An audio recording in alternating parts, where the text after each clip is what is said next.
Welcome all of you to this accelerated capacity building program. This activity is more than just a training. It is an investment in your future, your families, in your businesses, and our beloved Iloilo City. As market vendors, you are the lifeblood of our local economy.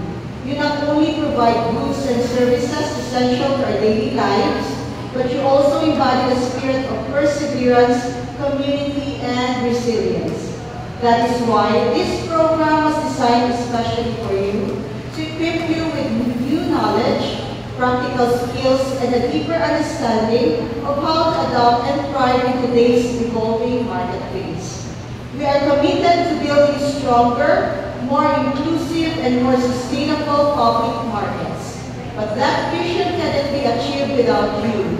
Your cooperation, your passion, and your willingness to learn are what make progress possible.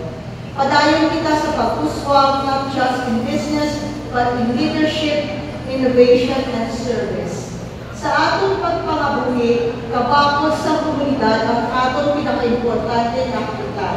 On behalf of the Iloilo City Local Economic Enterprise Office, thank you for your active participation. May this training be a meaningful step towards your continued success and empowerment. Madamong salamat ng maayon mga po sa inyo.